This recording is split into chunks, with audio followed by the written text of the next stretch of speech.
د کابل ښاروالي وايي له دې وروسته به هیچاته اجازه ورنکړي چې په لارو او پیاده روانو کې موټر ودروي. دوی وايي د کابل په ځینو ناحیو کې هغه رسټورانټونه او مارکیټونه نغدي جریمه کړي او تړلي دي چې له پیاده روانو څخه یې د پارکینګ کار اخیست. دوی وايي دا د ښاري نظم پلان دی چې د کابل په ټولو ناحیو کې به تطبیقیږي، خو عام خلک بیا د ښاروالۍ دا ډول اقدامات نمایشي بولي او وايي چې په کومو ناحیو کې له پیاده روانو څخه پارکینګونه لرې کړي وو اوس بیرته همالته موټر دریږي چې عامو خلکو ته یې ګڼې ستونزې جوړې کړي دي. در این عرصه ښاروالي درست یک اقدامی کردن ولی این اقدام پیگیری نمیکنه. هر ادعایی که داره بر مبنای همون روز یا همون هفته است.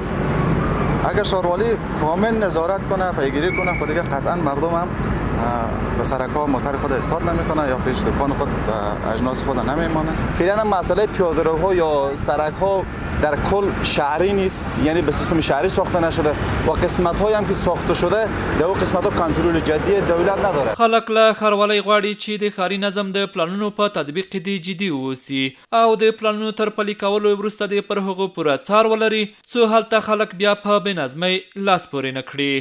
پیاده روی چې ده د موټر د پارکول لپاره نه ده.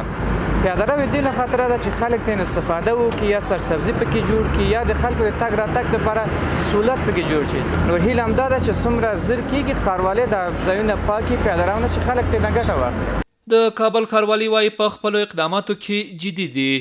د دوی په خبره هیڅوک به پرې نږدي چې په سړکونو او پیاده روانو کې موټر ودروي او یا نورې موانع جوړې کړي. بدون شک پیاده‌روها به هیچ عنوان نمیتونه پارکینگ وسایط باشه و در مکانهایی که اصناف مختلف به شمول رستوران‌ها مشتری زیادتری دارند و متاسفانه بر اساس قانون دارای پارکینگ نمی باشند به هیچ عنوان حقیقه ندارند که در داخل سرک یا دبل پارک بکنند یا یکی از پیاده‌رو به عنوان پارکینگ استفاده بکنند.